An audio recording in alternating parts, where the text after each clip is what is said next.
เขาเจ้านี่แต่งตัวเซ้ยคือเฮาคันใส่พรใส่นั่นปะโทมจิไปเรือว่ะตกหมดเลย2 ปีมันเป็นเทื่อนึงได้ตัวนี้เนาะบ่แม่น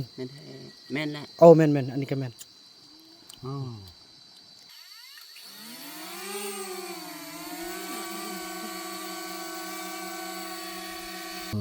๋อแม่นแน่มีทางไงนี่อันแค่นี้แหละนี่เขาเจ้าอยู่กองนี่ตรงอยู่แค่นี้เนี่ยป้อเอาไว้นี่ลูกสบายดีลูกสาวโอ้เอ้าหน้าลูกเป็นหยังฮะ เอ้ยไอ้เป๊ปซี่แน่บักโคกเนาะน้ำโคกอันยะเลยว้าเถอะนี่ชื่ออะไรไอ้หวาดเป็นไข้หนึ่งเป็นไข้บ่ได้เช่าเฮือเป็นไอเป็นหวัดบ่ได้เช่าเฮืออันนี้นะบนนอนไอ้หวาดนะอันนี้นะบนนอนไอ้หวาดนะขอบใจFCผู้มีน้ำใจแบ่งปันเหมือนฟ้าบันดาลให้สร้างรายการนี้มาสวยเหลือคนทุกข์คนจนหรือคนด้อยกว่าด้วยแห่งศรัทธาบุญนำพาได้มาร่วมทาง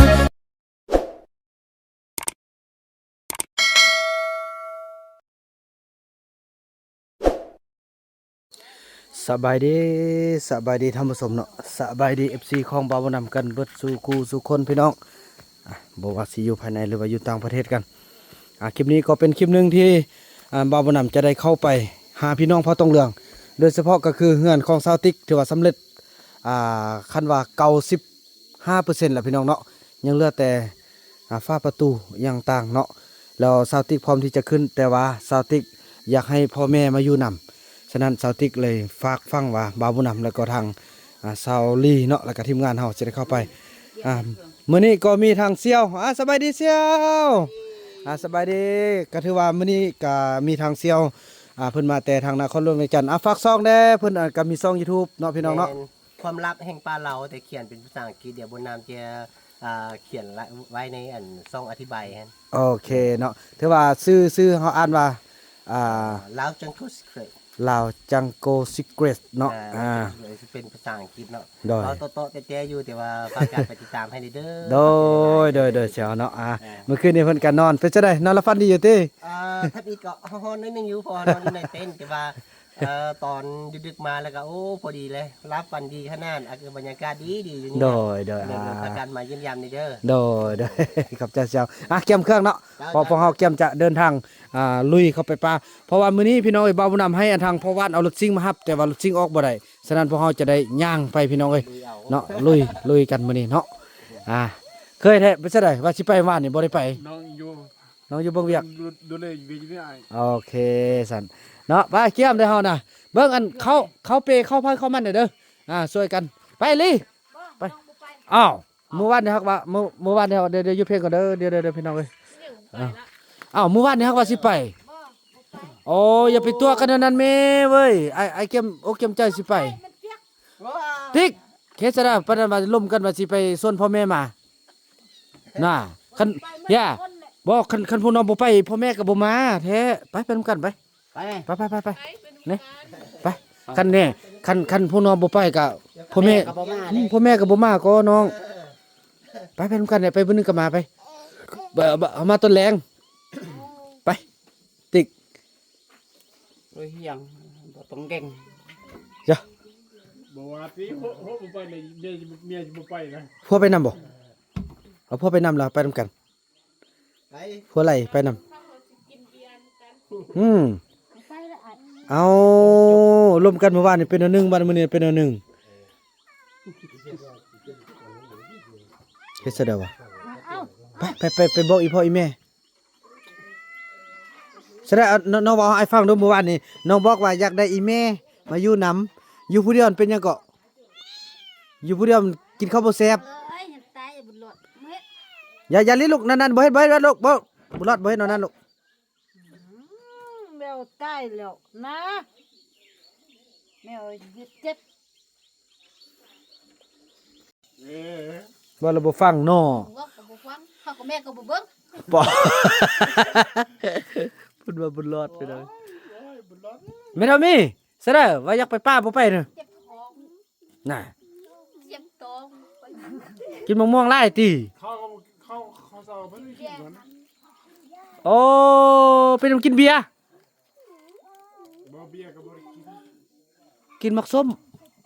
ส้มใส่แล้วกินส้มหยังกินผัก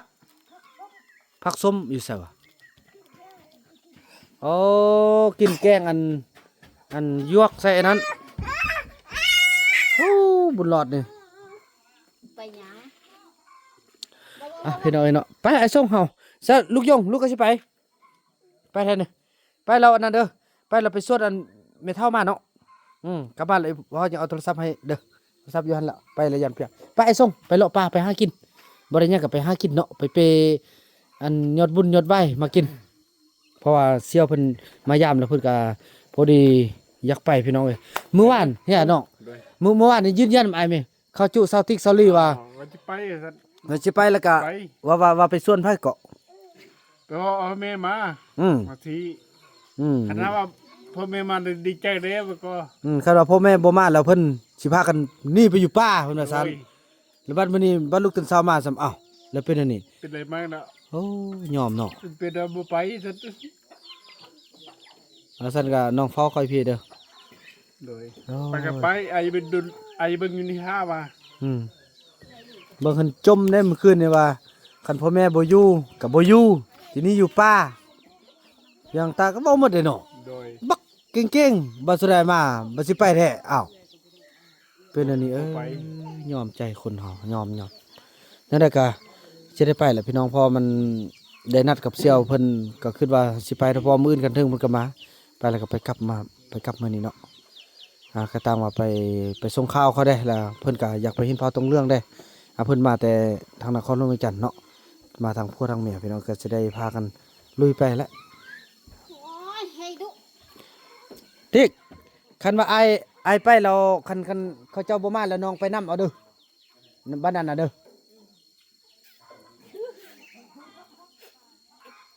เอ่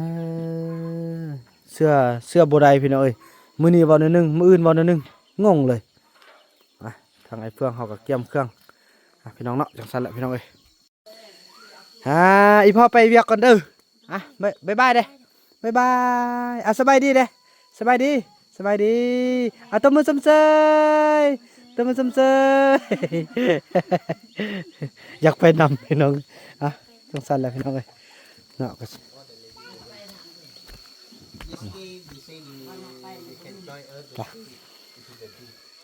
มาเบิ่งเวียกได้เวียกพระแพ้ส่งไปเลาะป่านำกันมาไปเฮ้ยบ่ต้องก็ไม่เอือกปัดโธ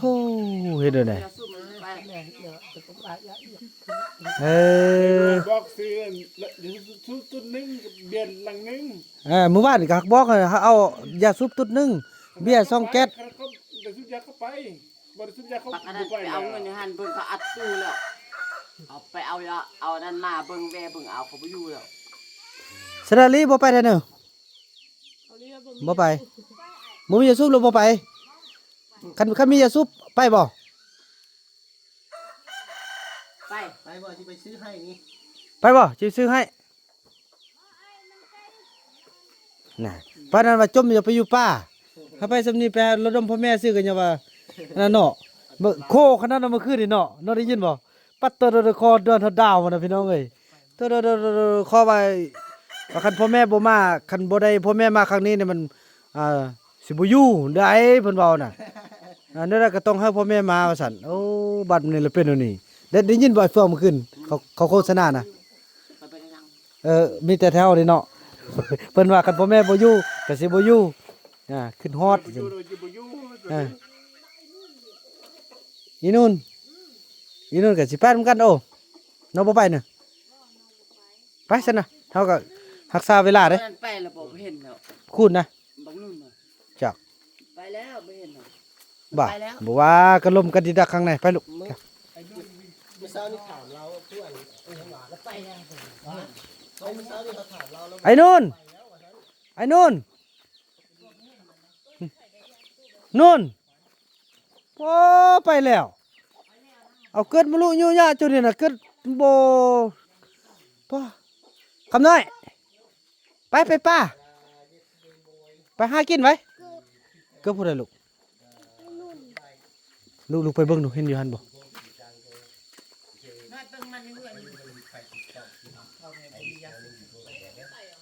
อยู่น่ะไอ้นู่นไอ้นู่นไปไอ้นู่นไปเบิกกูไปโอ้ยก่อนสิออกนี่ซ้ำกับอันเส้นนายกรัฐมนตรีนี่ อันตรายขนาดเลยเนาะ เออ ไปบ่ได้ไปไอ้บุญนำไปแล้วน้องพ่ออยู่นี่เป็นตัวเฮ็ดไอ้บุญนำ เบิ่งอยากเงินทะ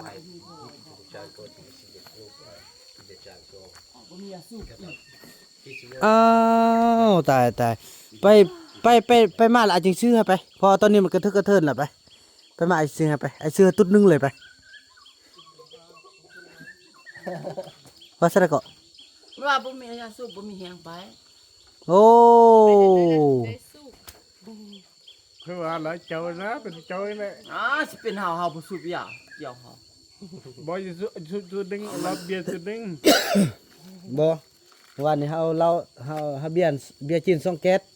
แล้วก็ยาซุ่มตุ๊ดนึงบอกแล้ววันนี้ มันว่าไปเอาเงินอยู่พุ่นเอาเงินอยู่พุ่นเอาเงินไปเก็บมันเอาไปพุ่นมาเก็บมาเอาพุ่นเขาเอาตู้แปรโล ไปเดินทางเชียวไปทางนี้เชียว ก็เป็นนำ อะไรหน่อยนะไป มันจะไป เดี๋ยวให้ลูกสาวไปทำเอา พอเสี่ยว เอา พอ ไป ดี ได้เหรอ ไปน โอ้อันนั้นลูกใส่ผู้ใด ำลูกชายของอันซอลี โอ้ ยอมละอันไอ้ส่งมาอยู่นี่กับแม่นำเดียวคนอ้อยต่อยเลยโตบ่ต่างหยังเลยเนาะเคยเนาะ ตั้ง อันเดียวกันเลยนะ บ่มียาสูบไป ป้าดเบิ่งบัดนี้เด้อคันเฮาฮู้แล้วคันเขาเป็นแบบนี้นี่คันเฮาอยากเฮ็ดเวียกคันเขาบ่เฮ็ดเฮาบ่ซื้อให้เด็ดขาดบัดนี้คันผู้ใดอยากกันซุบแล้วจึงเป็นแบบนี้พี่น้องเอ้ยตายมันนี่ก็สู้เพื่อเสี่ยวกับแม่เสี่ยวที่เพิ่นมาแต่ทางอันนั้นพี่น้องเอ้ยเนาะมาแต่ทางอันนครหลวงเวียงจันทน์เฮาพี่น้องเอ้ยเนาะโทสันตญาณของอายงพุ่นเนาะพี่น้องเห็นบ่หุ่นยางบักไวๆเด้หุ่นฮอดคุณล่ะ มันมีหันเข้าก่อนเฮาย อมเลยเขาก็ได้แล่นเลยนะเขา หนาวกับบ่หนาวนะคุณตกหนาวกับบ่หนาวเลยนะเป็นเนี่ยเขาไม่ได้สบายที่อยากแบบ ฮะการเดินทางของเฮามาฮอดนี้ก็ถือว่าเศร้าเมื่อยนิดนึงโอ้โธ่อายงได้ปลดเกิบเลยเนาะเฮ้อ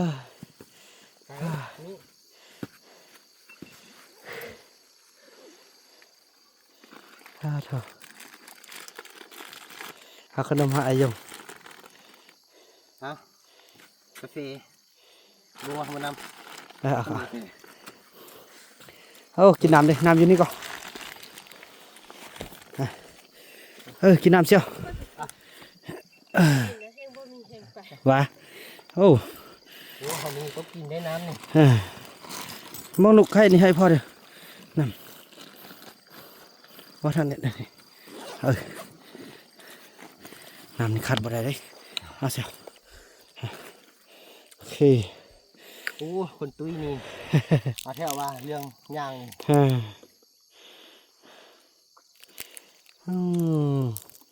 ให้พ่อวันมาครับแต่ว่าฝนตกพี่น้องเนาะสังเกตได้นี่เมื่อคืนนี่น้ำก็ยังห้องยังค้างอยู่พี่น้องนี่ทางเนาะพ่อวันเพิ่นก็ย่างออกมามื้อเช้านี้เพิ่นได้มารวมอยู่บ้านเนาะประชุมอยู่บ้านโอ้นี่เส้นทางนี่ของน้องยงน้องเต้าตอนนั้นนี่แม่นบ่ยงลูกนี่ทางนี้แม่นบ่ตอนนั้นแม่นเลยตอนนี้พ่อมานำนะตอนสุดที่1นะอีจอมพระเมืองทางนี้นี่นี่ แม่นแหละ ดูว่ากองป้าอยู่ทันบอก ตัวป้าเลยสินี่คือตัวนั้นแหละนี่ ตัดนี้โยนมาสบาย โอ้ 2กิโลนี่ได้อยู่เนาะ We are walk deep into the jungle, but because of the distance of the plantation, it's so far.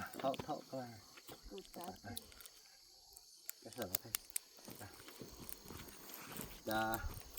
distance of the plantation is so far. We already walk about 1 hour, but have to continue about 1 hour and continue to deep jungle about 1 more hour. เห็นไอ้ยงสิปักได้คือ Yeah, so it's สิได้ปักได้บ่ ก็ถูกก็ถูกได้สักใจเดี๋ยวว่าก็ถูกก็นาทีคือก็มันใช้ยังใช้เนี่ยก็ถูกก็ตัวต้องอย่างดี พี่น้องเอ้ยเนาะแล้วก่อนจะเดินทางของพวกเราก็จะได้ใช้โดรนบินมุมสูงก่อนพี่น้องเอ้ยเนาะ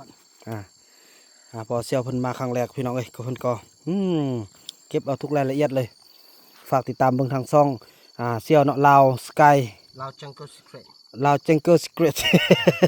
อย่างนิดนึงเพราะว่าเป็นภาษาอังกฤษแต่ว่า เนาะ ความหมายของมันแปลว่าความลับแห่งป่าเรา โอ้ความลับแห่งป่าลาวเนาะ ความลับของป่าเราก็ ไอ้คุณกับเมื่อคืนก็ไปเต็มเมื่อคืนนี่เนาะ ไปแท้เลย แปลก จุดนี้เป็นเนี่ยโบเข้าใจว่าเวลาที่พวกเราจะมีการเดินทางนี่จะมีคนนึงนี่มุ่งหน้าไปก่อนเราตลอดเลยกันหัวข้าวสิไปเมื่อคืนนี่คุณน่ะเด็กบ่เด็กเนาะ1 โมง 2 โมงเนาะสิไปเห็นหยังมันบ่ ไปกันเครียด เนี่ยไปกันเงียบไปเลยเห็นบ่เนี่ยนี่แหละ เอาไปนำก้นมาไปกันเครียดเอาไปบ่แม่นกันเครียดไปเขาไปว่าเครียดนั่นแหละ สมอง โอ้ย ทั่วเดี๋ยวนี้เนี่ยอยู่ป่าแล้วเดี๋ยวนี้น่ะน่าจะอยู่พุ่นล่ะพี่น้องเอ้ยแต่ก็แปลกพี่น้องเอ้ยเนาะเผาทงเรื่องนี่บ่าวมันเฮาก็มาสังเกตได้ตอนนี้เนาะคือตอนนั้นเห็นบ่บ่าวมันสิเข้าไปน้องมุกยันไปแต่ต้นแรงเลยมื้อนี้เฮาว่าสิไปมื้ออื่นไอ้คุณกินข้าวกินน้ำแล้วตอนดึกเฮานอนมันก็ไปหลังจากบ่าวผู้นำนอนนี่พี่น้องก็ไปแต่ดึกคุณมันเป็นจังไดวะเผานี่มันมีอันแปลกๆเลยหรือว่ามันมีจุดประสงค์ข้าวเขาก่อนว่าเฮาสิไปมีลึกลับมีหยังเขาเสื่องไว้บ่มีหยังบ่ได้เด้อย้อนสิขึ้นแล้วเด้อ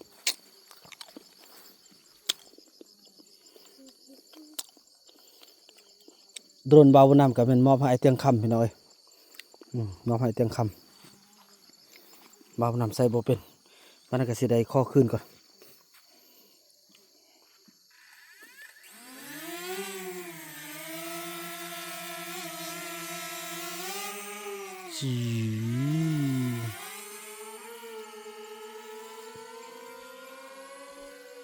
ตัวบันทึกวิดีโอไปเลยเสียว ไปแล้ว บันทึกไปเลยมันบ่ความทันสมัยเนาะพี่น้องเนาะ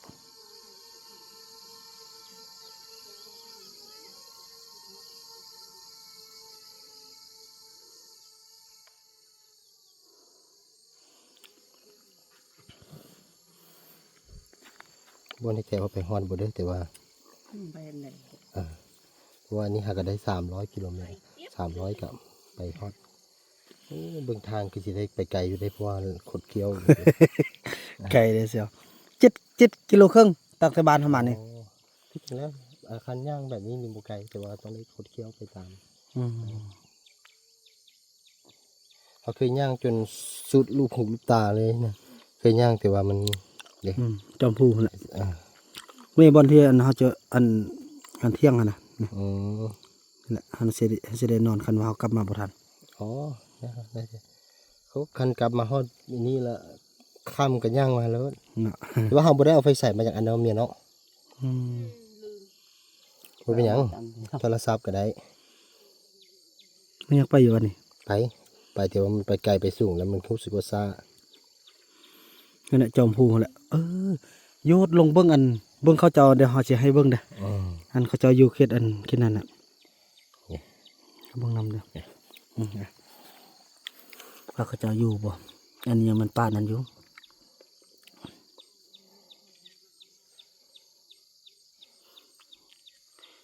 เบิ่งมันเดือนนี้มันจะโดรนเขาไปซื้อๆแล้วเนาะ ไปซื้อๆเลย ใส่ซอกกุ้งให้อยู่เทิงดูเสียวบ่อันนี้ยังมันอยู่เข็ดนี่อยู่ นี่อันนี้เขตอันนั้น เข็ดหนาตัวปิ้นขึ้นทางตึมเงยหน้าขึ้นอันอยู่ผู้เฮาซอกต้นให้ตัวนั้นกัน เนี่ยเบิ่งเด้อเฮาสิซอกกันเด้อซอกเบิ่ง เว้นนี่วะ เดี๋ยวตัวเลื่อนมาเชียวเลื่อนมาทางขวา Yeah.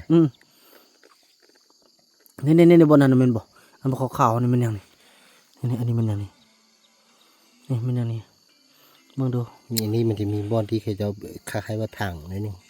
แม่นอันนี้แหละอันนี้แหละแล้วตัวเงยลงมาลุ่มหันบ่เขาอยู่น่ะอยู่ลุ่มหันเขาคิดนี่แหละ แค่นี้วะ เขาคิดนี่แหละเขาอยู่น่ะ อ๋อ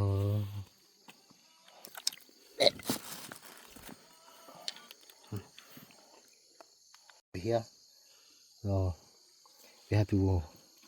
walk deep into the jungle. This is a little bit flat area. Yeah, so we have to walk until this. เมื่อกกสะพุงมันต้นได้เสีย You บ่ can see this is a banana forest, and deep up there is the deep jungle. I don't know. Yeah, you see. มื้อนึงถึกปืนแก๊ปเข้าสาม บอสแต่นี้มันบินสูงนะ เอาจังเขาก็รู้ ประมาณนี้แบตใกล้สิเบิดละมันถึงได้กะดึงกลับมาละ บ่ทันซูมเห็นเขาสำเนาะ เด้ซูมให้เด้ อืม ประมาณนี้ก็ได้เพราะว่ามันจึง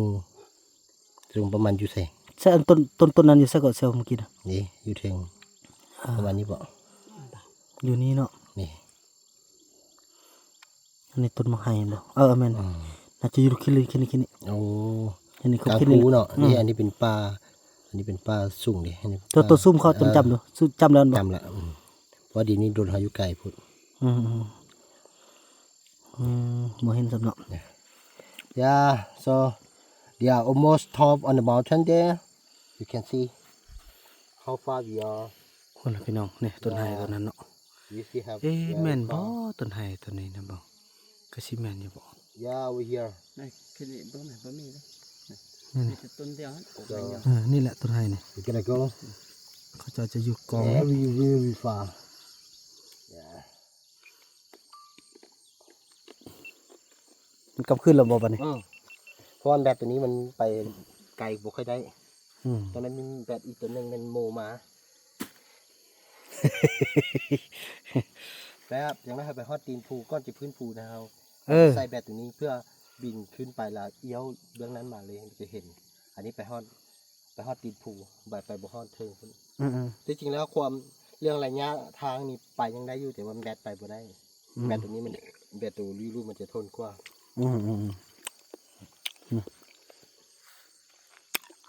ป่ะมีปีกบินได้คือโดรนนี่คือสิคักโอ้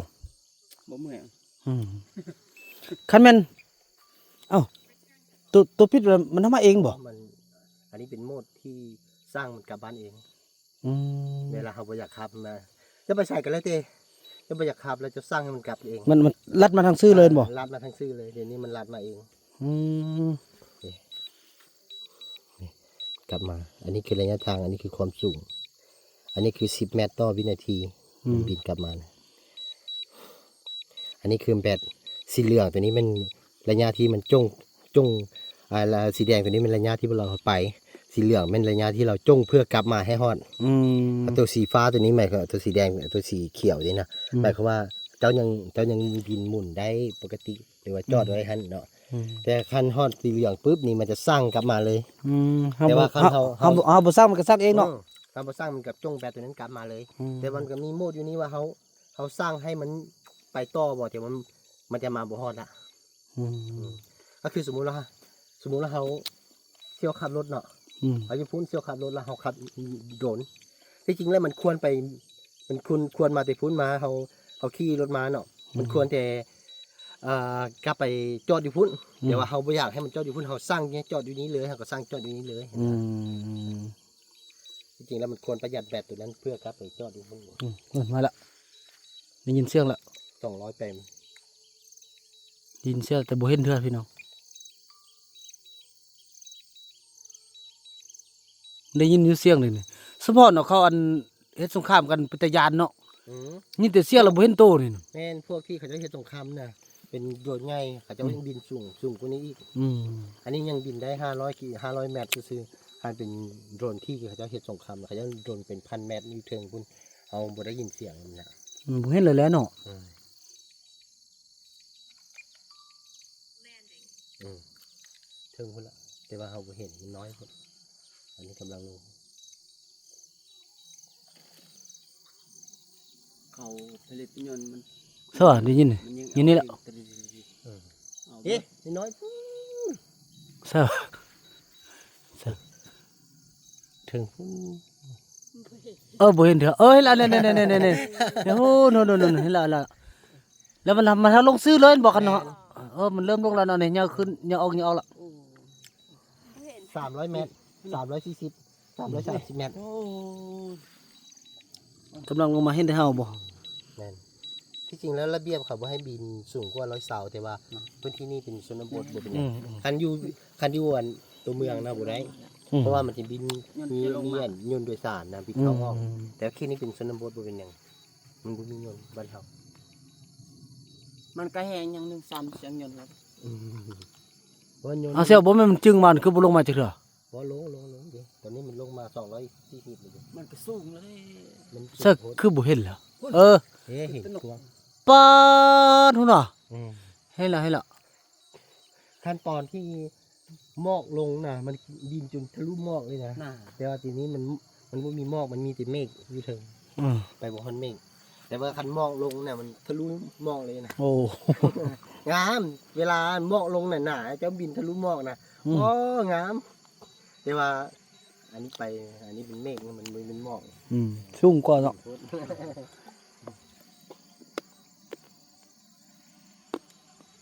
โอ้อยากได้ใส่ลุยแบบไอ้นะมาเป็นทีมงาน แต่มันน่ะไปเอาไปทำ ไม่ได้ไปชวนไปนำเดี๋ยวส่วนหลายอายุเวียงบุช่วยได้ไปคันเขาอยากมีมือกล้องอยู่แต่ว่าอายุเวียงคันทำเขาได้เฮ็ดเต็มที่นะเขาจะเอามือกล้องคนหนึ่งเอาคนลุยๆแหละ เฮาก็ยัง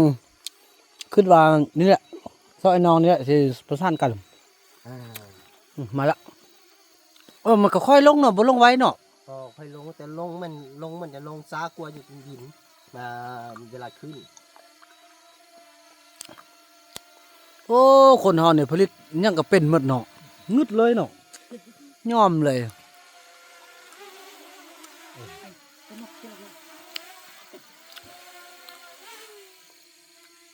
เดี๋ยวเขาจะไทยนำกันเด้อ ไทยฮู้ป่ะ บ่ไทยกัน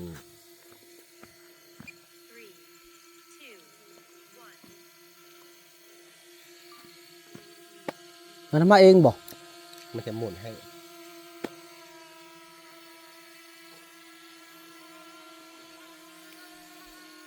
ไปบ้านซอนนี่ไปปะเลยซะ เอ้าเฮ็ดได้ระบบผิดพลาด โอ้มันบิดเป็นวงกลมเลยเนาะ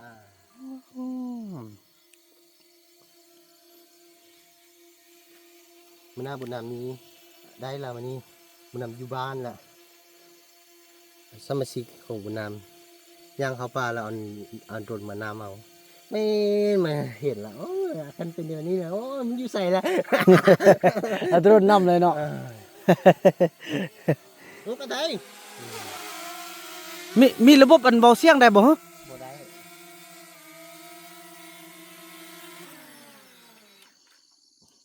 ขั้นต่อไปนี่เฮาว่าต้องมีแล้วเนาะใส่เสียงแบบกล้องวงจรนี่เนาะ เลยแต่ว่าโยนนี่มันปีกมันเสียงดัง ก็เลยภาพที่ได้มาจากโยนนะมันจะไม่มีเสียง มันจะไม่มีเสียงมันเงียบไม่มีเสียงเอาเท่าไหร่ไปประกอบเสียงให้ก็เห็นเวลาเราตัดคลิปว่าถ้าเป็นเป็นคลิปโยนน่ะคันเราโบภาคเสียงให้เราก็ต้องเอาเพลงประกอบเพลงใส่ปุ๊บเล็กๆน้อยๆแต่ว่าเขาจะบ่ปล่อยโดนเขาจะปล่อยแบบ5 วิ10 วิ20 วิมันนี่ครับ พี่น้องเอ้ยเนาะเตรียมพร้อมเดินทางลุยต่อพี่น้องเอ้ยเนาะขอโทษยางลัดมาเนาะไปซะได้ย่อรู้สึกจังได สบายเนาะ โอ้แม่เสี่ยวก็ลุยขนาดพี่น้องเอ้ยพุ่นโถ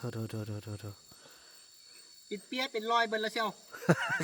ขนาดบ่ได้ขึ้นพูดเด้เสี่ยวเฮ็ดจังได๋ ยังย่างลิ้นเซ่ยๆเด้ดิน่ะ ห้ามเปียกเบิ่นแล้วนี่ตอนนี้นะ กะสิไว้อยู่ว่าเฮ้ยขึ้นพูดนี่ฮะ ได้ อยู่ได้อยู่ ได้โยนบ่ ขึ้นไปแป๊บเดียวแล้วกลับเลย ขึ้นไปแป๊บเดียวแล้วกลับเลยบ่ ฉันนอน2 คืนกับเขา ไปลุยต่อพี่น้องเนาะ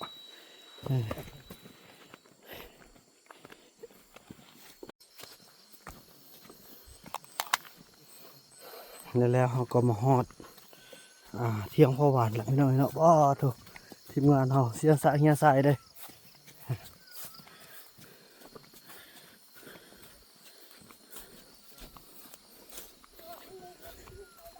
โดยมันแรงมาแล้วเขาก็ขอขึ้นตู้เขาเนาะ แม่น มันแรงมาเขาขอขึ้นมาแล้วขอขึ้นตู้เขาเอง โดยเ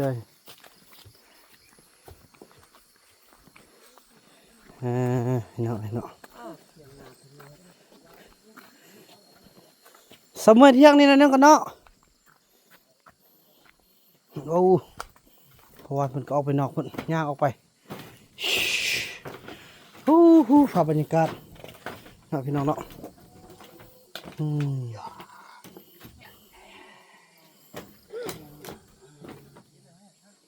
อ๋อ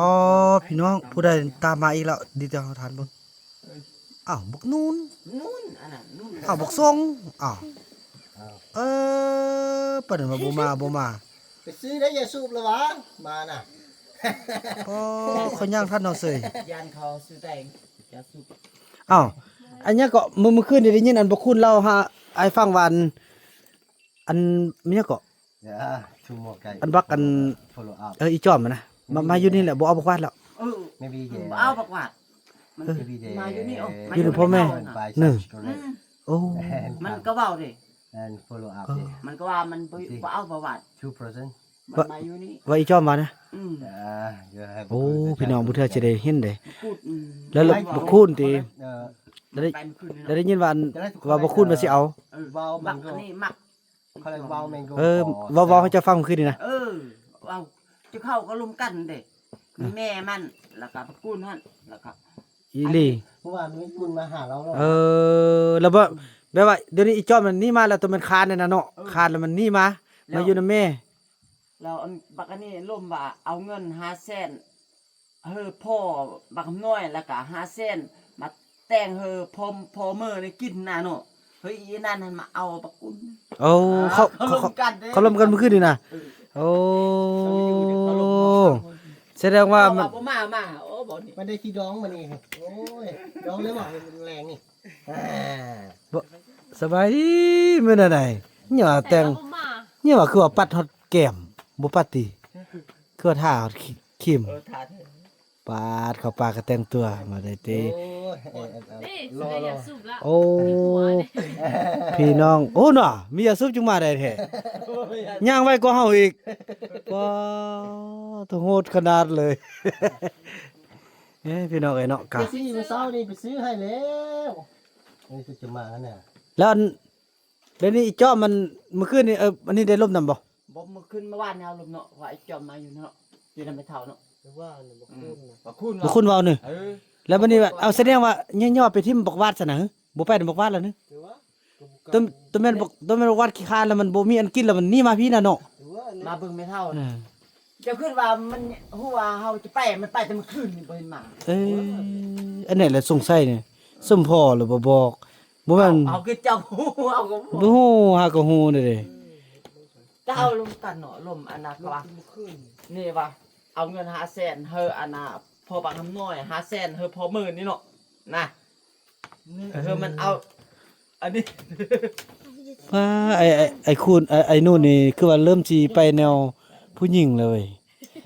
ตะกี้คือบ่ทาสติ๊กบ่ทาแป้งตัวนี้ปัดแก้มปัดหยังแล้ว เหนียวว่า ว่าบ่ได้เรื่องติเด้อ กูว่าไม่ไอ้จิเต้าน่ะกูไม่ไอ้จิกาไอ้จิยงจะเอา ไม่เห็นเบ้าเกาหลีเขาเฮ็ดเด้ เนาะ พ่อจะสูบ จิยง สุดพี่น้องเนาะลุ้นเบิ่งว่าสาวลูกสาวจอมใจสิอยู่บ่เนาะเราเบิ่งเราสัมภาษณ์เบิ่งว่าจะเป็นจังได๋ ปากนั้นไปก่อนมันว่าเฮ้ยอีนั่นนี่นะ เนี่ยก็ว่าญาติเดียวนี่แหละ เป็นแพ้นั่นนี่นะครับผมจะไป สันบักคุณนี่คันเป็นอันนี้นี่ ก็มาสิดัดมันก่อนอยู่นํกันก็ต้องเข้าใจกันเนาะอันนี้ลักไปแต่มื้อคืนนี่ก่อนน่ะเนาะ อันนี้กันบ่ว่าอันนี้ก็ไปแต่เมื่อคืนแล้ว น่ะ มันฟังแต่ความมาเว้าบ่ไปแล้วอยู่ การแค่ทัน ปาดปากแดงใจไล่ไว้แม่ปาดแม่นได้ มาคุณ อีนู่นแท้นั่นนี่น่ะสมชื่อก็เอิ้นอีนู่นแท้นั่นนี่น่ะ อ๋อมีเมื่อวานนี่มีคนหนึงมาก่อนแล้วหรอ เอามาแต่เมื่อคืน เอาสองคนไปนำกั สงสัยอันญาติสิบ่จวบญาตินั้นบ่คูนนี่น่ะไปส่งข้าว ว่าถ้าเฮาจะไปนี่อยาก ไปเบิ่งไปเบิ่งห้อยก็ได้เนาะ ไปก่อนเรา ไปเบิ่งห้อยก็ได้พี่น้อย ยิ่งไก่บอกที่ไปเบิ่งเขาเจ้าน่ะ ไก่โอ้ ไป แล้วพวกเฮาก็ได้เดินทางมาฮอดนี่แหละพี่น้องเนาะพาพี่น้องคือเห็นความเก่าความรักเนาะพี่น้องเนาะทุกคนต้องมีอดีตแล้วก็ต้องพัฒนาพี่น้องเอ้ยดู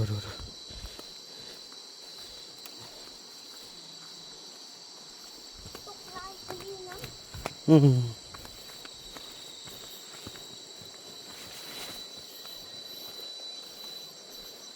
ห้องน้ำห้องไหนโอ้ใส่ก็หมกห้องก็หมกกลัวที่พ่อเขาปลูกพี่น้องเอ้ยห้องน้ำโอ้ยสู่สุดกว่าจะได้ห่อได้เฮือน ให้พวกเจ้าอยู่ผู้เป็นคงง่ายเพราะเราต้องผ่านพาอุปสรรคทุกอย่าง อันนี้เป็นห้องน้ำสิมือเขาเฮ็ดเองได้ไหมเสี่ยวผู้เดียวพาเบานุ่นคุดแล้วก็มันย่างตั้งอันนี้นะกระใส่ฮอดจนเขาเจ้ามีบ้านมีเฮือนอยู่โหนกลมหงก็จนใหญ่ซ้ำนี้ละแม่นแหละประมาณนั้นแหละเสี่ยวนี่อันนี้มันที่พวกเขาอยู่เมื่อก่อนนี่โอ้หมกเผ็ดมีเลยโอ้หมกเผ็ดนี่เอาไปให้พวกเขาจะได้ฟังกินเจ้ากินบอก กินว่าเนื้อบักใหญ่ปลาท่อมุนหมดพวกเรามาเฮ็ดอย่างนั้นเต้นก็มุนหมดโอ้เมื่อจะเอาเต้นเมื่อก่อน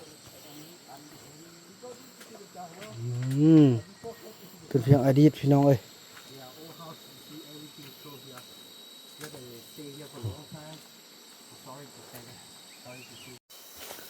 พี่น้องเอ้ยแล้วที่ไหนคุณ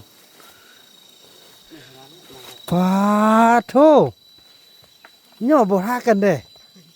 ได้ยังได้มะม่วงขอซิมจักหน่อยเดี๋ยวดูนี่อันเสี่ยวอยากซิมเด้มะม่วงเพิ่นเอามาสดเบิ่งเฮาเพิ่นซิมหน่อยนึงเด้นี่เฮาไปนั่งกันไปนั่งกันไปบุเนาะ นี่นางพึ่งที่ You have a mango. Actually, he carry for sale, but next manner we can ask him for couple for try. Because my friend say very special. Only this smoked piece of jungle have this kind of mango. There are people in town they are very famous. They even เอาไปการเครียดนำกัน แล้ว อันนี้อันภาษาจะว่าจังเลยก็ หมักไฟ มาไฟเหรอ มักไฟ เลยลำมาล อ๋อเมียค่อยนี่มักอันนี้ขนาดเราถามที่หาที่ แน่เสี่ยวมะม่วงมันน่ะ กินแม่มันอันนั้นเรียกว่ามัน เอา มันผสมนั่นน่ะ มันมะม่วงมันหรือมะม่วงซ้อ our hero to โอ้บ่แม่นมะม่วงมันซ้ำ our hero to bring our food ม่วงมันนี่อยู่ก้นเหีย ก็มี จะมาให้กินสักหน่วยสองหน่วยได้บ่ ได้ มันก็แม่นแน่มันสุกแล้วนี่ บ่แม่นมะม่วงซ้อมะม่วงมันบ่เป็นอันนี้ This is just normal โอ้นี่หว่า นี่มะม่วงมันตัวนี้เป็นบ่กินเสียนี่เฮาเคยกินตลอดอันนี้น่ะเห็นบ่สีมันจะเป็นอันนี้ในมะม่วงมัน โอเค แม่นบ่ ว้าว อันนี้เบิ่ง The นี่ smell มะม่วงซ้อนี่ is very special เนี่ยอันนี้มะม่วงมันเสี่ยว Only this small piece jungle have กินแม่นเสี่ยวคือกับมันมักทุเรียนเด้ มีแต่ว่าป่าแถวนี้มีมั้ยบ่ แม่นแหละอยู่ในประเทศลาวนั่นน่ะจะมีอยู่จุดเดียวนี่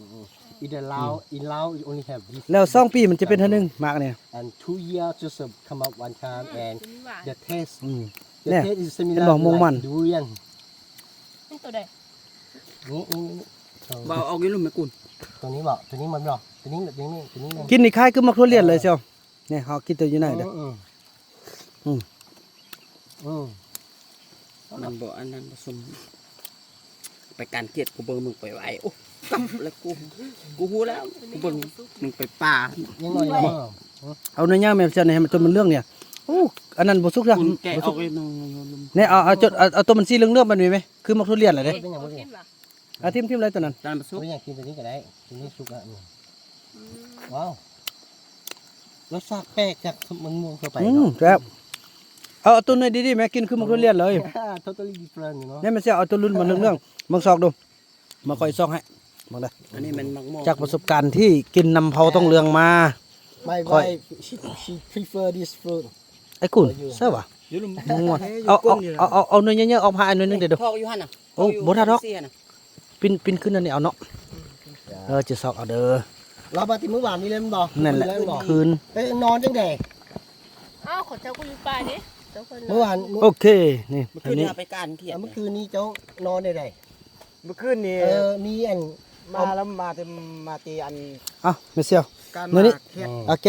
แกะมันจะกินในมันจะโอเคเลยเนื้อใหญ่นี่ เมื่อคืนเนี่ยไปการเขียน มีมีดมีจิกเอา เอาว่ามันไปปะ ไม่เสียวลองซิมให้เบิ่งนี่ดู เมื่อคืนเจ้ามาแล้วเจ้านอนอยู่เชิงหว่านอนอยู่เชิงหว่า กัดเปลือกออกติอันมันคันมีมีดเขาจะลอกง่ายเลยเห็นบอกตัวนี้สุกดีที่มันจะแบบเนื้อมันเลยเอากระไล่ไม่เสียวแล้วก็สิขึ้นฮอตแล้วบัดนี้โอ้ไปอยู่ใกล้ก็สิขึ้นฮอต แต่ว่าการเครียดกับการฮอดอันบ่เศร้าติ แซ่บเนาะ การกิน มันหวาน เราบ่การเขียนเราไปเลยนะ นะ เขาก็เคยเห็น เพราะว่าป่าอยู่นี่มันมีแต่ แล้ว ลาวนี่มันมีแต่ป่า มีแต่บอนเดียวนี่เด้แล้วป้าขอบคิดนี่นะนี่เสี่ยวป้าขอบคิดนี่จะมีแต่เบื้องนี้อีกบอนอื่นก็บ่มีอีกมีแต่อยู่บางเบื้องนี้แค่นั้นแหละ เทส similar like durian ถือว่า แบบไร 2 ปีมันเป็นเท่านึงเด้ มัน ตัวนี้ อ่าบ่แม่น แม่นแหละ โอ้แม่นอันนี้ก็แม่น it's like เจ้าให้เราเอาไปให้เขาเจ้าอยู่เฮือน durian ตัวนี้บ่แม่น only the smell not but the taste is similar like durian no ถือว่าแป๊กก็มื้อ oh Sharp. I understand why the people buy it very expensive อัน สมพอเขาเจ้าซื้อแพงเนาะ แม่นย่าอันเคยเห็นอีจอมบ่อยู่เรื่องนั้นน่ะแล้วบ่เป็นบักวาดแล้ว อ้าวอีวาดนี่มันเฮ็ดไข่นอนอยู่เทิงหัน โอ้ยสิค่าละมาหัน มาแล้วอยู่เทิง คนนี้ โอ้บ่ได้เอายามาสำเร็จนี่ ยังบ่สู้เพื่อว่ะ บ่สุกเทื่อ ผมรู้สึกดีว่างั้นเสือกินได้แล้ว แม่อีมิดก็อยู่เทิง อีติ๊กน้องบ่ส่วนละมาบ้านซั่นน่ะเฮือนแล้วก็ว่าแซ่บบ่ได้ส่วนซับ ส่วนมาแล้วว่าบ่อยากมา บ่อยากมาเป็นหยังบ่อยากมา ว่าย่องที่อยู่ที่ป้า ก็อยู่แต่ป่าอยู่แต่ป่าก็อยู่แต่ป่า เนาะเนี่ยก็คือว่าเอาไปเนี่ย อ่ะพี่น้องเตรียมเดินทางหาได้ว่าจนนั้นน่ะถ้าได้บ่ฮู้ทางได้ไปเชียวเด้อไอ้คุณเด้อ ขอบใจไล่ โอ้คาซิม ขอบใจเจ้า อย่าเขาขอกินไม้อันมักไม้นำเพิ่นละอุดหนุนเพิ่นเพราะยันเพิ่นเอาไปขาย เนาะ เอาลากกินก้อนแล้วต้องเอาไปให้เพิ่นอันนี้คืออันโอเคขอบใจหลาย โดย ขอบใจหลายเด้อ โอ้ทั่วจุดนั้นอยู่หั่นเนาะเป็นไข้บ่ เป็นไข้ละอ้ายไข้ที่บาวัดนี่ เบิกสิส่วนเขาเอามากินยาเนาะโอเค มียาอีนี่บอก โอ้ตัวมีเอามาบ่ มีโดรนว่ะมีเอาออกให้เจ้ากินเลยเด้ บ่เฮาส่วนเขาจะเอามาก็ได้เชียวไปเดินทางต่อพี่น้องเนาะ ปลาน่ะ ถ่ายรูปหันลงปิด พี่น้องเอ้ยเนาะแล้วเฮาก็เตรียมที่จะขึ้นภูแล้วเนาะบ่ไอ้ข้ออนุญาตไปก่อนเด้อเฮ้ยไปจะได้ส่งเมื่อยน่ะพี่น้องเอ้ย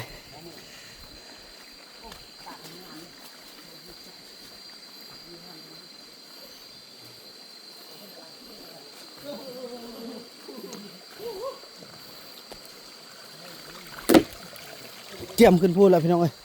พอจะได้ย่างรัดอันก่อนเขาเจ้าในนี้ได้ยินว่าแสดงบอกวัดนำมาแล้วพี่น้องเอ้ยเนาะนำมา ถ้าเอาก็บ่ได้เอาย่ามมาแล้วก็บ่ฮู้เลยเนาะก็สิมาระดมแล้วให้เขาเจ้ามาถ้าว่าบ่มาก็จำเป็นแล้วเฮ็ดแนวใดเฮาก็บ่เอายุกเอายาเด้เนาะคันแม่นต้นส้มซื่นก็บ่มีเนาะพี่น้องอันอย่าเป็นไข้ป้าพี่น้องเนาะและเอาคันเข้าไปกับปัวถ้าเขาบ่ไปแล้วก็อย่าเฮ็ดแนวใดเกี่ยมเดินขึ้นภูกันแล้วพี่น้องเอ้ยเกี่ยมขึ้นภูกันแล้วเนาะลุยกันมากินน้ำก่อนมาดิโอ้พี่น้องเอ้ยมากินน้ำเช้าเนี่ยมันไม่ใช่เห็นบ่อปลาเนี่ยนะโอ้ยสับกันไปเอ้าก็มีสลีพูดเอาสลีไปปลูกเลย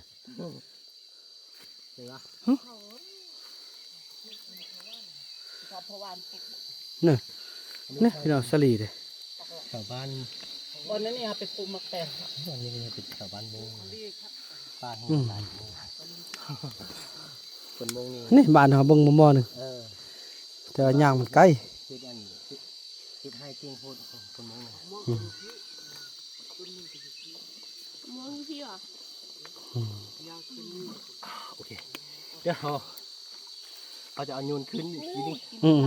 ทีนี้บ้านหนึ่งเขาขึ้นบ้านนี้เราอ้อมผูอยู่ท่านเปิดสารผูอยู่ท่าน โอเคตอนนี้จะบินโดรนอีกก่อนนะบินโดรนมันก่อนเนาะ แบตนี้เป็นแบตท้ายละเดี๋ยวแบตนี้คนอาจจะบินตกเชือก พวกเราบินโดรนแล้วก็จะเดินทางพบกันตอนต่อไปกันพี่น้องเนาะ เพราะว่าคันเข้าไปในป่าละมีต้นไม้ละโดนขึ้นบ่ได้ละ วันนี้พอดีว่างเลยเนาะ แล้วก็เอียงหน่อยยานฝนตกมามันจะจบ แต่ว่านักกลัวเขา มึงดอกเมื่อวานชวนเขาเข้าบ้านเนี่ยอยู่ใต้ขันนี่ไอ้กับเราเปล่าผมไม่นะ บ่แม่น เมื่อวานอันคนขี่รถมาแล้วชวนเขาเข้าบ้านน่ะผมไม่ เป็นผู้นี้อันนี้ กับไอ้บอกนี่ ก็ยังบอกว่านี่คนเฮามาตอนเฮาไปซื้อเบียร์อยู่พุ่นเนาะว่านี่2คนนี่แหละคนเฮาแหละจะมาแต่เวียงเนาะเพราะว่าเขาบอกว่าเขาไปใกล้มันก็ยึดนั่นแหละเขาพูดทางไปเขายังเห็นว่า เขากำลังมาแล้ว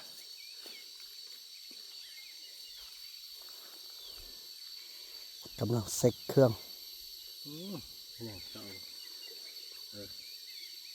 ดีดี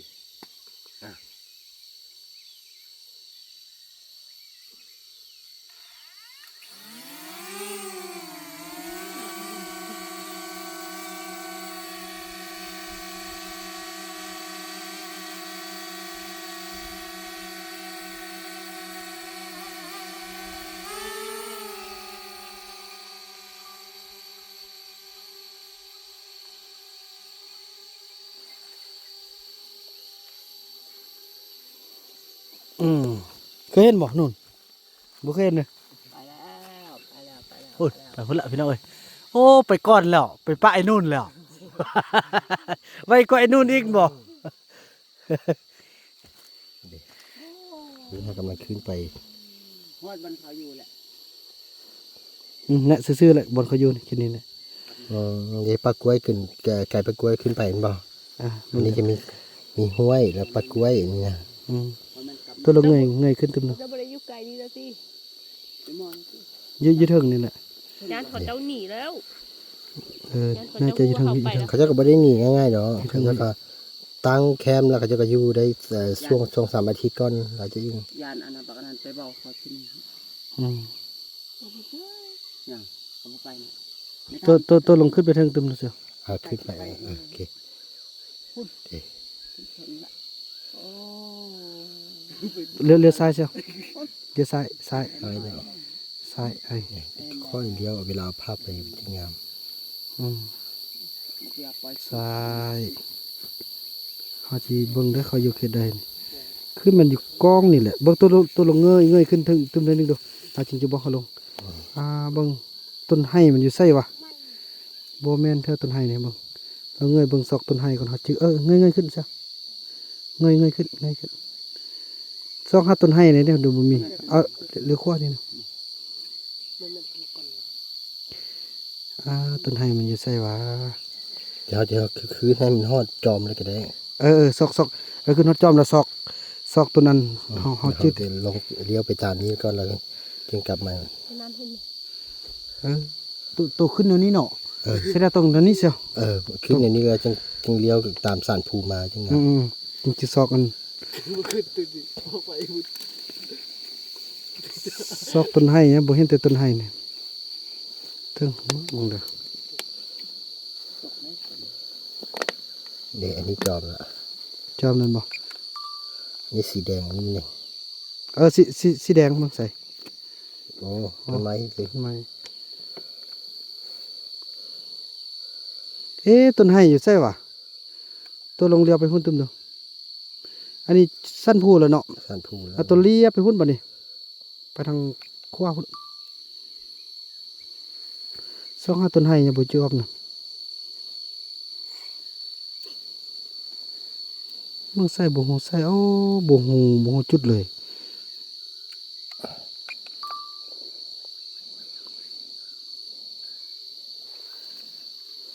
นี่บอกต้นไห้งามเป็นบ่ บ่แม่นเจ้า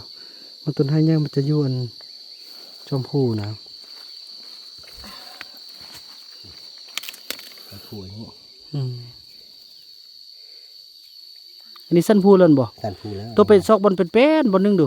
บนไหนบนมันแป้นนะมันจะมีจุดหนึงนะแป้นนะไปพุ่นนะเสียทางหน้าพุ่นเราไปพุ่นไปพุ่นไป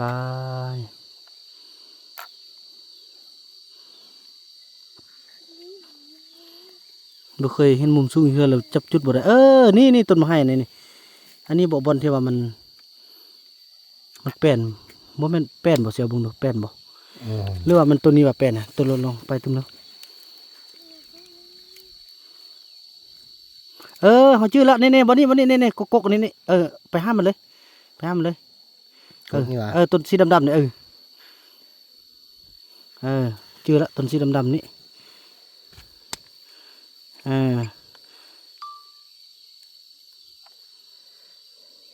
สีดำๆนี่แหละมันเขาจะอยู่ลุ่มหุ้นบ่นี่เดี๋ยวลุ่มหุ้นอยู่ยันลุ่มแล้วนี่ตัวข้าวๆนี่แหละอยู่เป็นเพียงบวมนี่แหละต้องลงยับลงดูพอมันสู้แล้วมันบ่ถึงต้นไม้ดอกนี่คิดกข้าวๆนี่แหละแค่นี้เนี่ยเขาอยู่ อันนี้อันเป็นหาบนี่ เป็นหาบเพียงเขาอยู่บนหาบนั่นแหละ อยู่เทิงไปเลยอยู่แจ็บ นั่นแหละนี่อันนี้มัน ว่าอันนี้ห้างอันเดี๋ยวนี้ยังห่างจากจุดเฮาอยู่นะ800 เมตร จะอยู่แถวนี้ดิ เขาอยู่แถวนี้นี่แหละเด้มัน ก็เป็นเนาะ เดี๋ยวตัว แม่นๆๆ มีทางนี่ อันแค่นี้แหละนี่เขาเจ้าอยู่กองนี่ตรงอยู่แค่นี้แหละอยู่ในนี่แหละ เอาโกมันยังเก่าดอก ยังอีใจบ่ปะ 900 เมตร กล้องนะ ก็แค่นี้แหละ จ๊ะ กล้องเราก็ให้ดู เห็นว่าไอ้นู่นไปรีใส่เห็นมดก่อตัวนี้นะ ก็เห็นมดก่อ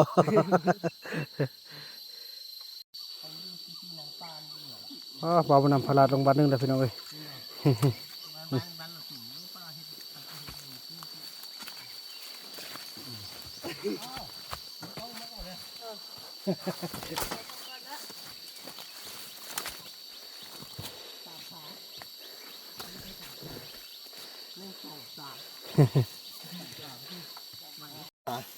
พี่น้องมาฮอนนี้เขาเห็นอันหนึงแปลกเนาะ very beautiful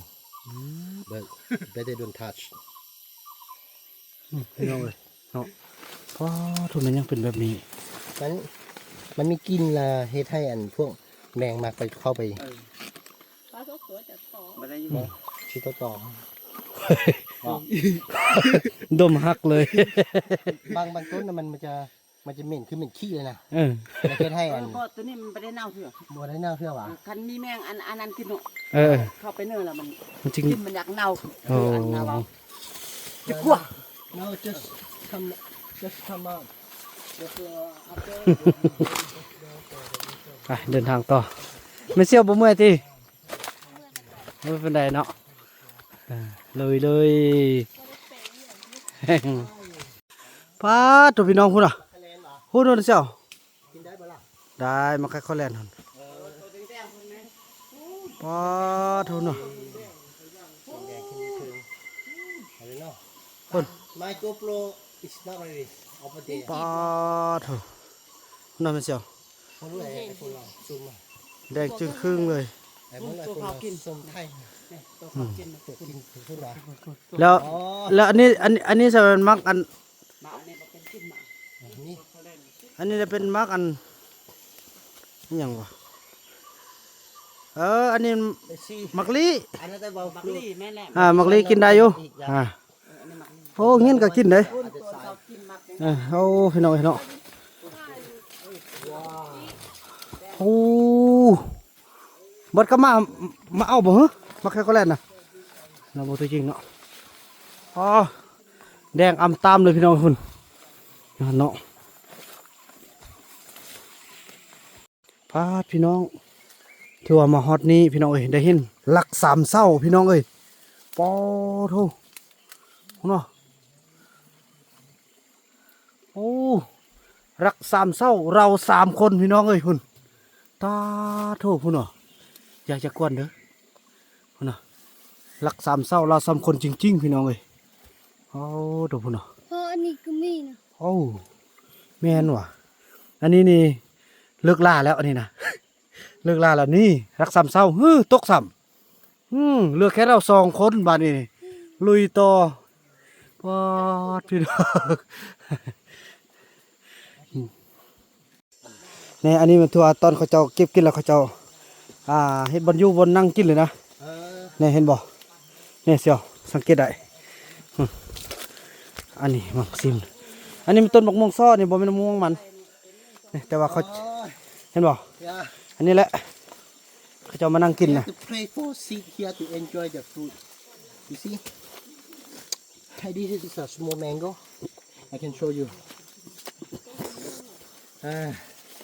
This is a real jungle life.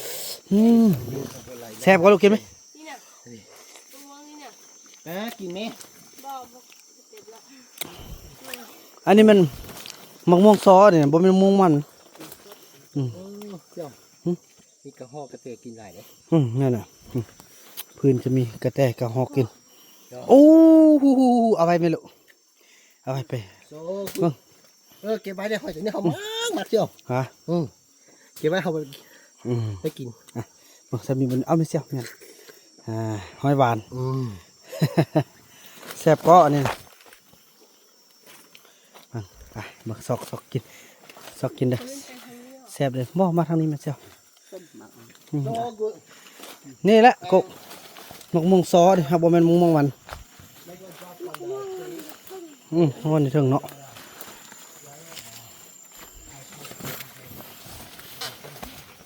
โอ้ยยากไปหน่อยพูดอันนี้ต้นมะม่วงซอไปหน่อยเนาะบ่เป็นม่วงมันจะแซ่บกว่านี้แต่นี่ก็แซ่บกว่ามันจะแซ่บคนละแนวแต่บ่อิ่มเข้าวันนี้เนาะเราก็จะได้พักผ่อนนี่ก่อนเพราะว่าขออนุญาตลูกไปเบิ่งมองมันเด้อลูกตกบ่มีบ่นะเป็นบ่ลงไปเบิ่งจะได้กวดอันมานั่งให้ทางทีมงานมานั่ง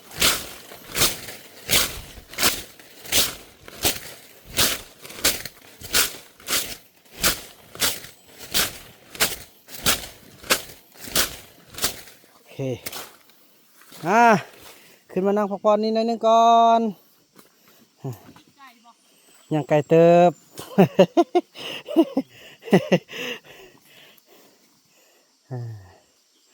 เชียวนั่งพักผ่อนก่อนโธ่นั่งพักผ่อนก่อนเชียวถือว่าธรรมดาก็เฮาคือว่าเฮามาตลอดเนาะ เรื่องเงินนี่ชาวบ้านเห็นเขายังบ่ออกเรือเลยเขายังบ่ตกจักหน่อย เฮาคือกันนี่ อันนี้เขาละเรือทัวร์ ซึมโอ้เฮาก็ซึมอยู่ เรือทัวร์มันละ เขาเจ้านี่แต่งตัวเซ้ยคือเฮาคันใส่พรใส่นั่นปะโทมจิไปเรือว่ะตกหมดเลย ย่างไปอันนี้ซอยหาเขาเปียกกินเนี่ย บ่มีนะลูก แล้วไปซอยอย่าง มักม่วงมัน นี่ต้นมะม่วงมันต้นน้อยมันบ่เป็นเทื่อพี่นี่ มื้อเช้านี่เขาจะมาเก็บแม่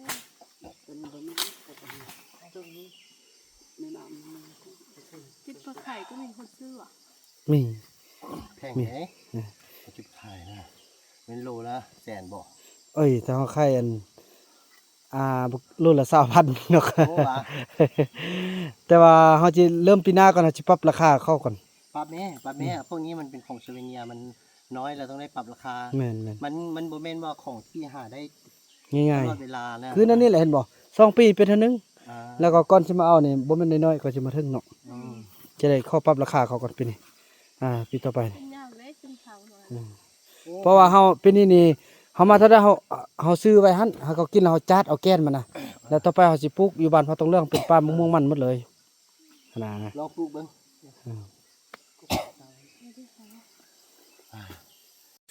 พี่น้องเอ้ย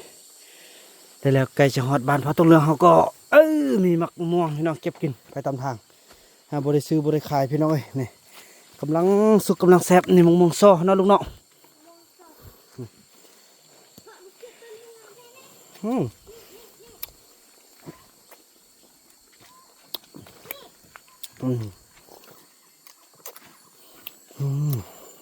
ที่นี่คันมะม่วง กระแตกิน ห่วย เหนื่อย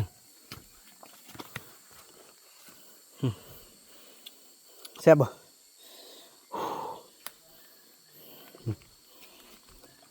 บ่ลูกอ่ะอยู่ป้าก็เก็บกินแบบนี้บ่ลูก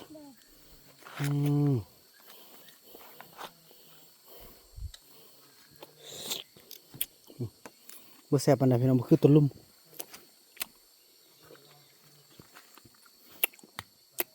วันเด้ อยากสมเนาะ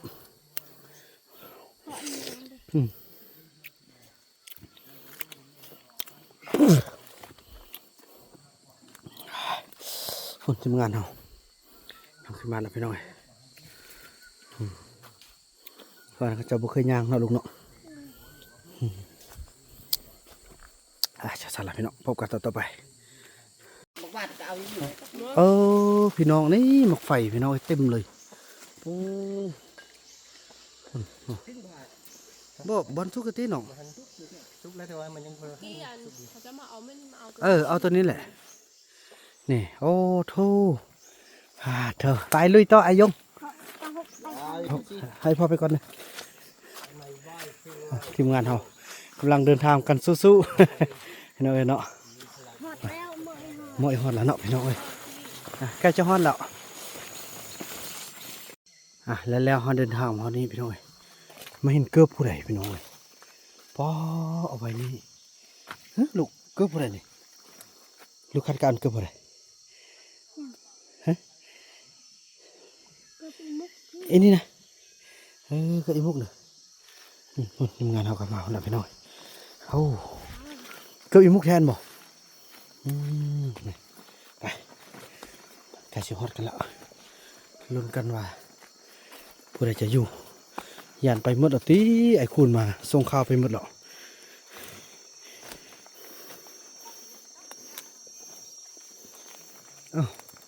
เดินในทางนี้ก็ไปเดี๋ยวสลับไปทางนี้แล้วก่อนนะลูกเนาะ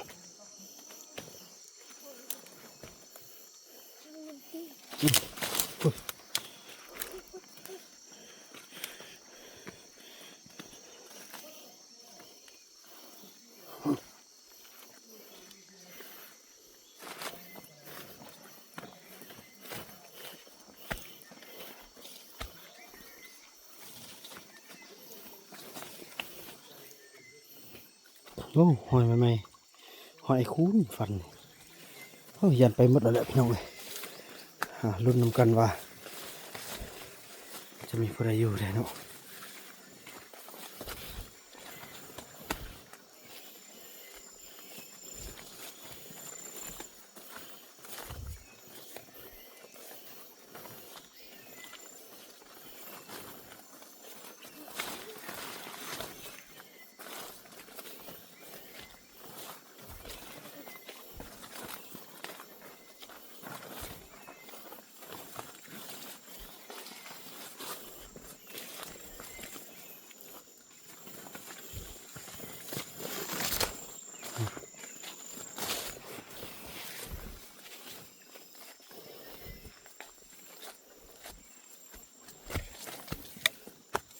โอ้แป้นหมดแล้วพี่น้อง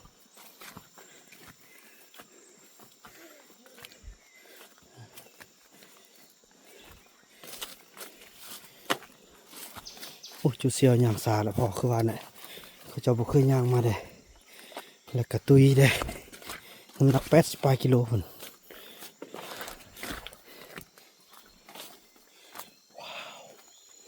ว้าวเครื่องอันนั้นเครื่องแล้วพี่น้องเอ้ย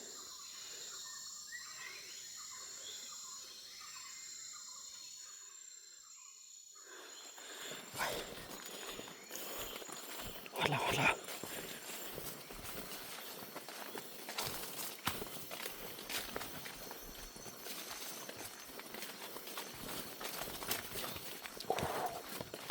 การขึ้นไว้ก็ยังทุกอย่างโอเคอยู่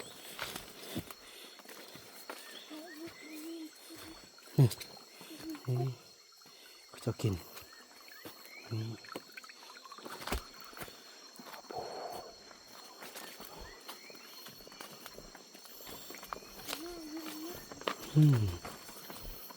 ง่ายหมดแล้วที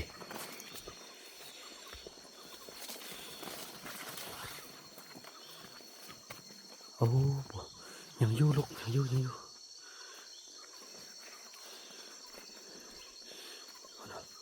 อันนี้นั่นบ่เลยอันนี้เอกดิลงไปก่อนมันกินไปก่อนสบายดีว่าสิเด้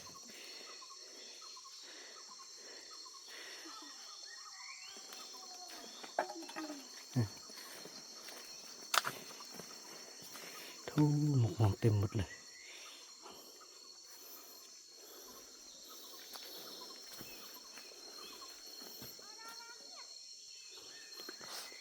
ไปเลย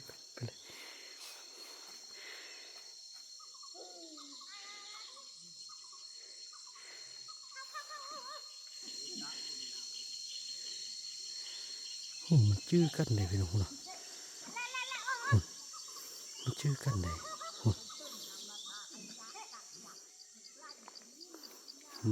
บัดรอบเฮาเด้อ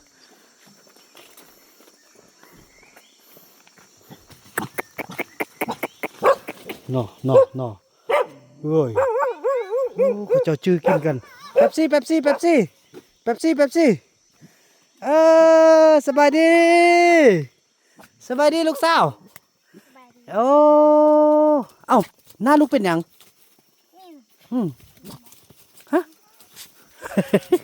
เอ้ยไอ้เป๊ปซี่แน่บักโคกเนาะน้ำโคกจะได้ลูกสบายดีอยู่บ่จะได้อันลูกนอนใส่ นอนเนี่ย แล้วไอ้วัดนอนใส่เอ้าบ่ได้นอนนำกันอ้าวหากว่าเป็นพวกเมียกันบ่แม่นบ่เป็นพวกเมียกันจับแม่นเนี่ยแม่นบ่ลูกโอ้นอนคนละบ่อนเอาพ่อมันถ่ายไปซะอันน้ำโคก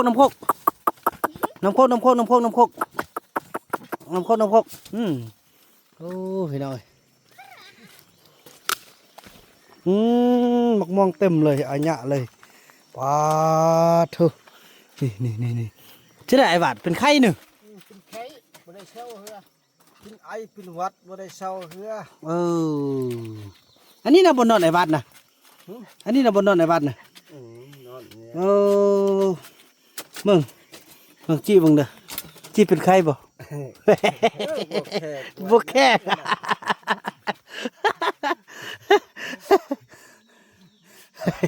หยอกกันเนาะป้าดมะม่วงมันเต็มเลยกินมะม่วงมันนี่เหมือนบ่ปลูกเฮือนเด้อปลูกเฮือนอยู่เด้อแม่ก็ได้พบเพื่อน ป้า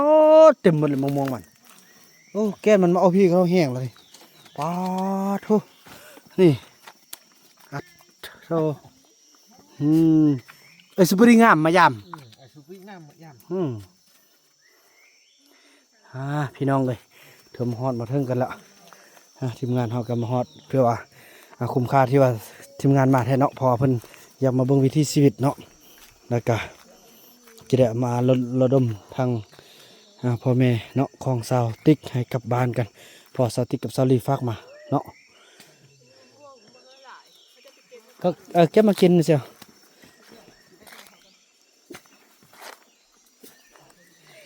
ฮะถือว่าแนวนั้นแหละพี่น้องเนาะถือว่าคลิปนี้บ่าวบุญนำขออนุญาตจบคลิปกับสำนี้ก่อนเนาะพี่น้องเนาะแล้วก็พบกันใหม่ในคลิปต่อไปคลิปนี้บ่าวบุญนำขอกล่าวคำว่าสบายดี